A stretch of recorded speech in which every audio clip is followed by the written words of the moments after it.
বিসমিল্লাহির রহমানির রহিম। সম্মানিত দর্শক শ্রোতা, আমার শ্রদ্ধাভাজন সকল শিক্ষক শিক্ষিকাবৃন্দ এবং কর্মচারী ভাই বোনেরা, সবাইকে হৃদয় থেকে সালাম জানাচ্ছি। আসসালামু আলাইকুম ওয়া রাহমাতুল্লাহ। সম্মানিত দর্শক শ্রোতা, আজ আপনাদেরকে কিছু বার্তা শেয়ার করতেই হয়। যারা বলছে যে এই সরকারের কিছু কি দেওয়ার ক্ষমতা আছে, তাদের কাছে কেন চাইব, তাদেরকেও এই বার্তাটা দেওয়ার জন্যই মূল লক্ষ্য। এবং সামনে যে 12ই ফেব্রুয়ারি লাগাতার কর্মসূচি আসছে, সেই কর্মসূচিতে আমরা কিভাবে সফলকাম হতে পারি সকলের সহযোগিতা, সেই বিষয় নিয়েও কথা বলবো। সম্মানিত স্যার ম্যাডাম, ব্যস্ততার কারণে আগে লাইভে আসতে পারি নাই। যাই হোক, অন্তর্বর্তীকালীন সরকারের কিছু কিছু কাজ প্রশংসা না করলেই নয়। আমাদের বহুদিনের প্রতীক্ষিত ছিল ইএফটি চালু। কারণ সমবয়সী প্রাথমিক শিক্ষকরা আজ প্রায় 3.5 বছর যাবৎ তারা ইএফটির সুযোগ সুবিধা ভোগ করছে। প্রতিনিয়ত এই বিষয়গুলো আমরা বলে আসছিলাম, কারণ তাদের সাথে আমরাও কিন্তু কাগজপত্র জমা দিয়েছিলাম। আমাদের ইএফটি চালু হচ্ছিল না, কেন হচ্ছিল না, কী কারণে হচ্ছিল না, এই বিষয়গুলো আমরা বিভিন্ন সামাজিক যোগাযোগ মাধ্যমে অনলাইন পোর্টাল থেকে জানতে পেরেছিলাম যে সরকারের মধ্যে থেকেই থাকা কিছু লোক চাচ্ছিল না যে আমাদের ইএফটি চালু হোক। অন্তর্বর্তীকালীন সরকার আমাদের ইএফটি চালু করতে যাচ্ছে বা করছে, তারপর তারা আমাদের বদলি চালু করতে যাচ্ছে। তারপর ইতিমধ্যে আমরা জানতে পেরেছি যে প্রতিষ্ঠান প্রধান এবং সহপ্রধান নিয়োগ এনটিআরসির মাধ্যমে হতে যাচ্ছে। এটা কিন্তু আমাদের প্রাণের দাবি ছিল।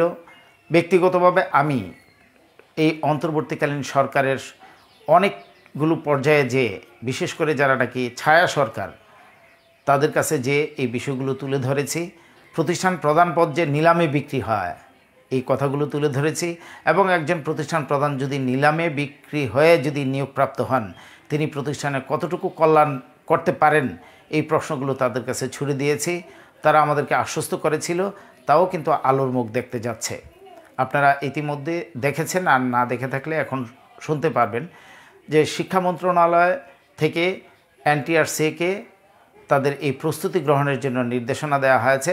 শিক্ষা মন্ত্রণালয় থেকে এই প্রস্তাবনা তৈরি করেছে বর্তমান যিনি শিক্ষা সচিব জনাব সিদ্দিক জুবায়ের স্যার।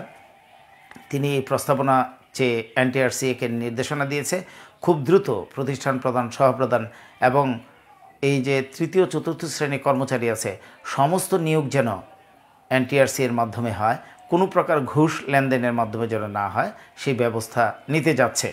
এগুলো কি অন্তর্বর্তীকালীন সরকারের সফলতা নয়? তারপর যারা বলছে যে এই সরকারের কাছে চেয়ে কী লাভ, এই সরকারের কি দেওয়ার ক্ষমতা আছে কিনা, তাদেরকে বলবো যে রেলওয়ের কর্মচারীদের দাবির দিকে তাকাতে। তাদেরকে বলবো ব্যাংকের যে লাঞ্চ ভাতা 200 টাকা থেকে 400 টাকা করেছে, তাদের দিকে তাকাতে। তাদেরকে বলবো যারা ইন্টার্নশিপ ডাক্তারদের বেতন 25,000 থেকে 40,000 টাকা বর্ধিত করেছে, তাদের দিকে তাকাতে। তারপর তাদেরকে বলবো ইবতেদায়ী মাদ্রাসা শিক্ষক তাদের দাবি দেওয়া যে পূরণ করেছে, বলেছে পর্যায়ক্রমে জাতীয়করণ করবে এবং 2025 সাল অর্থাৎ এই সাল থেকেই তাদেরকে এমপিইউ ভুক্তির আওতায় আনবে। এই যে দাবি পূরণ করেছে, তারা যে করতে পারে, তাদের দিকে তাকানোর জন্য।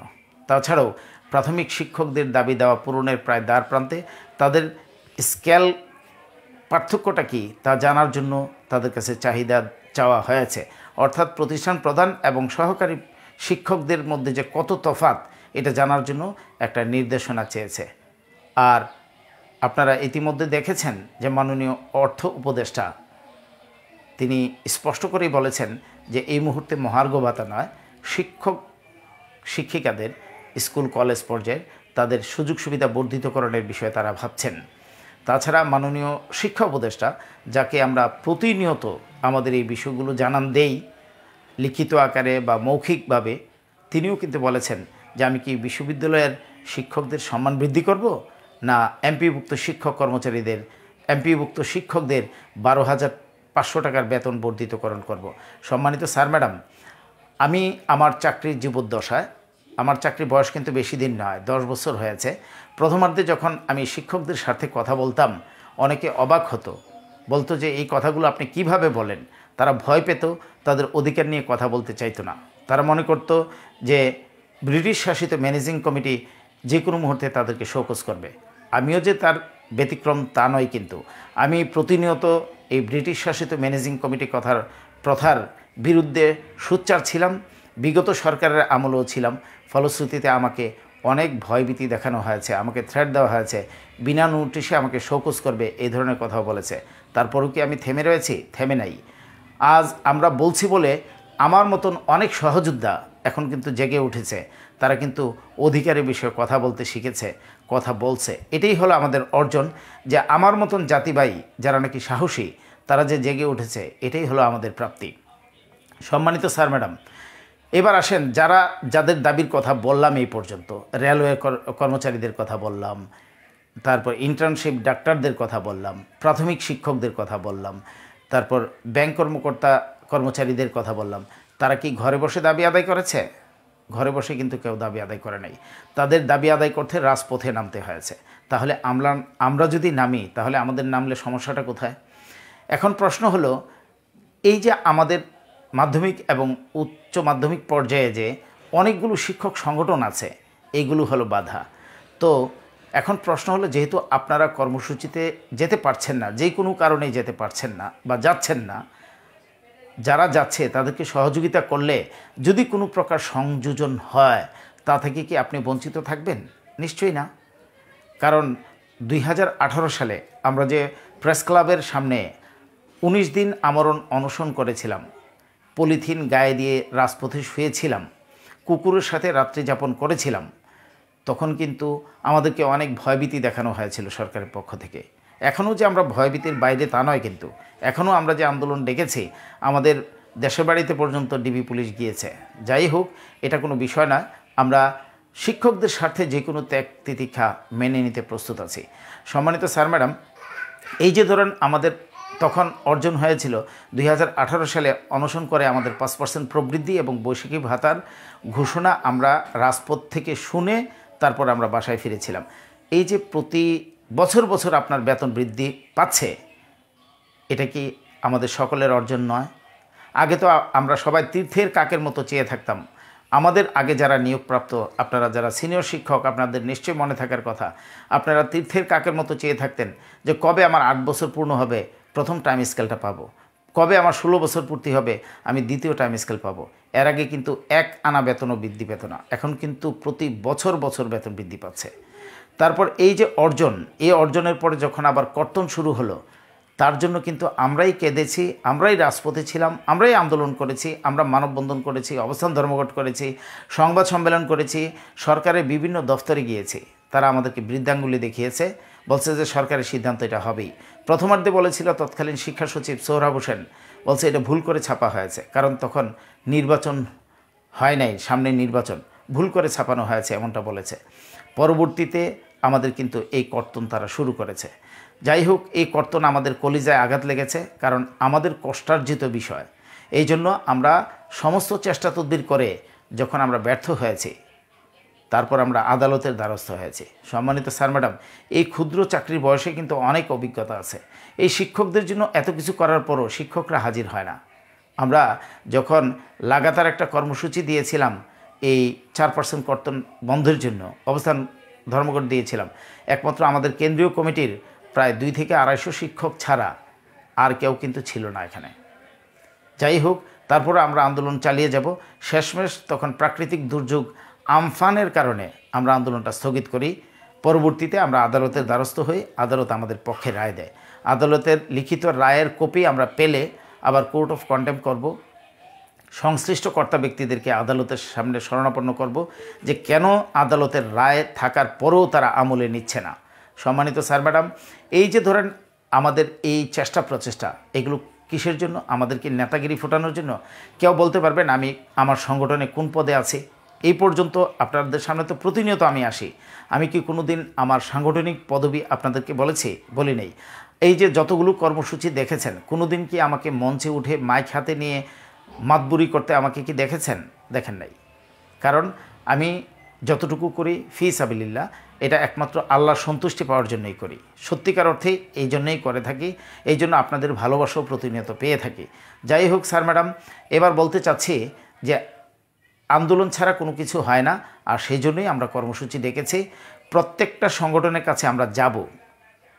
প্রতিষ্ঠান খোলা থাকা বা ক্লাস নেওয়ার কারণে, ব্যস্ততার কারণে যাওয়া হচ্ছে না। এই যে সামনের শুক্রবার শনিবারের মধ্যে সমস্ত সংগঠনকে দাওয়াত দিব। যারা আমাদের বিরোধিতা করছে তাদের কাছেও যাব, যারা আমাদেরকে মৌন সম্মতি জানাবে বলেছে তাদের কাছেও যাব, আর যারা ঘুমন্ত সংগঠন আছে তাদের কাছেও যাব। তাদেরকে বলবো যে আপনারা না পারেন অন্ততপক্ষে আমরা যে আন্দোলনে যাচ্ছি আপনারা একটু সহযোগিতা করবেন। কোনো শিক্ষক আসতে চাইলে তাদেরকে বাধা দিবেন না। আর বিশেষ করে এই বার্তা দ্বারা আরেকটা বার্তা দিতে চাই, আমাদের সম্মানিত প্রধান শিক্ষক যারা আছেন, আপনারা অনেকেই আছেন বিভিন্নভাবে হয়তোবা আপনারা একটু তিক্ত অভিজ্ঞতা থাকতেই পারে। প্রতিষ্ঠান প্রধানদেরকে গালি দিয়ে বা কটাক্ষ করে কোনো কথা বলবেন না, কারণ তাদের স্বতঃস্ফূর্ত সহযোগিতা ছাড়া কিন্তু আমরা সফলকাম হতে পারবো না। আপনি সহকারী শিক্ষক, আমরা সহকারী শিক্ষকরাই দাবির প্রতি সবচেয়ে বেশি উন্মুখ হয়ে থাকি। এখন আমার প্রতিষ্ঠান প্রধান যদি আমাকে ছুটি না দেয় আমি কি করতে পারি? এটা কিন্তু পরীক্ষিত। আমি ঢাকায় থাকি, আমাকে আন্দোলনে যেতে দিবে না। আমি কিন্তু ক্লাস নেওয়ার পর তারপর হোন্ডা ভাড়া করে আমি কিন্তু প্রেস ক্লাবে গিয়ে আন্দোলনে যোগদান করেছি। কেন করেছি? এটা আমার দায়বদ্ধতা থেকে করেছি। আমি আমার জীবনে কোনো শিক্ষকের কাছ থেকে 4 আনা পয়সা কোনো দিন নেই। যাই হোক, নিজের বড়াই বা বড়ত্ব প্রকাশ করতে চাই না। এটা বলার অর্থ হলো আপনারা যেন উজ্জীবিত হন। সারা বাংলাদেশের জেলা উপজেলার শিক্ষকদের যেভাবে স্বতঃস্ফূর্ত সাড়া পাচ্ছি, তারা যদি আসে এবং 12 তারিখে যদি জড়ো হয়, 12-13 তারিখের মধ্যেই আমরা সফলতা নিয়ে ঘরে ফিরতে পারবো। অনেকে হয়তো বা বলেন যে স্যার জাতীয়করণের ঘোষণা ছাড়া আমরা রাজপথ ছাড়ব না। আমাদের চাওয়া থাকবে, কিন্তু সরকারের সক্ষমতারও তো একটা বিষয় আছে। সরকার যদি আমাদেরকে আশ্বস্ত করেন যে আপনাদের আপাতত এই দাবিগুলো পূরণ করেছে, আগামী বাজেট থেকে এগুলো করব। যেহেতু এই সরকার আমাদেরই সরকার, আমাদেরই চাওয়ার সরকার। এই যে সরকারের প্রশংসা করলাম, কেন করলাম? কারণ তারা ইএফটি চালু করেছে, তারা আমাদের বদলি চালু করতে যাচ্ছে, তারা আমাদের প্রতিষ্ঠান প্রদান আর সহপ্রদান এই যে নিলামে বিক্রি হতো, এই বিষয়গুলো তারা এখন রহিতকরণের জন্য এনটিআরসি এর মাধ্যমে মেধাবী শিক্ষকদেরকে এখন প্রতিষ্ঠান প্রদান নিয়োগ দিবে। এটা কি সাধুবাদ পাওয়ার যোগ্য না? নিশ্চয়ই সাধুবাদ পাওয়ার যোগ্য। তাছাড়া আমাদের সবচেয়ে বড় কর্তা যারা আছেন, মাননীয় প্রধান উপদেষ্টা বলেছেন শিক্ষায় উনি বাজেট 4 থেকে 6 গুণ বাড়াতে চান। জানি না 4 থেকে 6 গুণ বাড়বে কিনা, তবে বাড়বে যে এটা নিশ্চিত। তাছাড়া অর্থ উপদেষ্টা বলেছেন যে এই মুহূর্তে মহার্ঘ ভাতা নয়, শিক্ষকদের কিছুটা সুযোগ সুবিধা বর্ধিতকরণ করতে চাই। মাননীয় শিক্ষা উপদেষ্টাও যথেষ্ট আন্তরিক। অনেক আগেই আমাদের হয়তোবা কোনো না কোনো একটা সুবিধা আমরা সংযোজন হতো, আমাদের মধ্যেই কেউ গিয়ে বিরোধিতা করেছে, গিয়ে বলেছে। বিভিন্ন কথা বলার কারণে উনি স্পষ্টত বুঝতে পেরেছেন যে আমাদের মধ্যে বিভাজন আছে।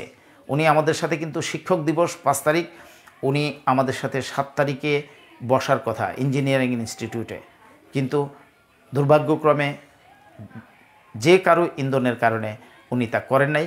উনি বলেছেন যে আপনাদের সাথে বসলে অন্য শিক্ষক সংগঠনগুলো আবার ভিন্ন মত পোষণ করবে, কারণ আমরা কিন্তু একজন উপদেষ্টার বাবাকে সাথে নিয়ে গিয়েছিলাম। উনি যথেষ্ট সফট কর্নার আমাদের প্রতি ছিলেন। যাই হোক, এই কথাগুলো আর বাড়াতে চাই না। দাবি আদায় করতে হলে রাজপথে নামতে হবে। রাজপথে নামা মানে আমরা শান্তিপূর্ণ অবস্থান করব। সরকারের কাছে আমরা সর্বোচ্চ উপস্থিতি দিয়ে দেখাবো যে আপনারা যে এতদিন বলেছেন আমাদেরকে ধৈর্য ধারণ করতে, আমরা তো ধৈর্য ধারণ করেছি। আপনারা ধৈর্য ধারণ করার কথা বলে অনেকেরই সুযোগ সুবিধা বর্ধিতকরণ করেছেন। আমরা এখন আপনাদের সাথে যোগাযোগ করলে আপনারা বলেন এই বাজেটটা তো কোনো প্রকারেই সম্ভব না, আগামী বাজেট থেকে দেখি আমরা কি করতে পারি। তো আগামী বাজেট নয়, এই বাজেট থেকেই আমাদেরকে কি দিবেন এবং আগামী বাজেটে কি দিবেন সুস্পষ্ট লিখিত নির্দেশনা নিয়ে আমরা রাজপথ ছাড়তে চাই। সকলের উপস্থিতি কামনা করছি। বিশেষ করে আবারও বলছি, প্রতিষ্ঠান প্রধান সহপ্রধানদের কাছে করজোর করে বলছি, আমি একজন সহকারী শিক্ষক। এই পর্যন্ত যতগুলো সহকারী শিক্ষকরা আন্দোলনে আসার জন্য খুবই উদ্গ্রীব, তারা আমাকে মেসেঞ্জারে ফোন নাম্বার দিয়ে বলেছেন যে স্যার একটু যদি ফোন করতেন। আমি না হলেও 50 থেকে 60 জন প্রতিষ্ঠান প্রধানের কাছে ফোন দিয়েছি। তারা যথেষ্ট আন্তরিকতা দেখিয়েছেন। কেউ বলেছে যে আমি এই সংগঠন করি, ওই সংগঠনের নির্দেশনা ছাড়া তো পারবো না। তারপর বললাম যে স্যার প্রাপ্তি সংযোগ হলে তো ওই সংগঠন আপনাকে বাধা দিবে না, বা ওই সংগঠন এটা না। যাই হোক, উনি তারপরও বুঝতে পেরেছেন, সহযোগিতা করবেন বলেছেন। মূলত কথা হলো সকলের উপস্থিতি। আপনারা আমাদেরকে উপস্থিতি দেন, আমরা আপনাদেরকে বিজয় নিশ্চিত করার জন্য যতটুকু করা দরকার তার সর্বোচ্চটুকুই করব। এই প্রত্যয় ব্যক্ত করে আজকের মতন শেষ করছি। আসসালামু আলাইকুম ওয়া রাহমাতুল্লাহ।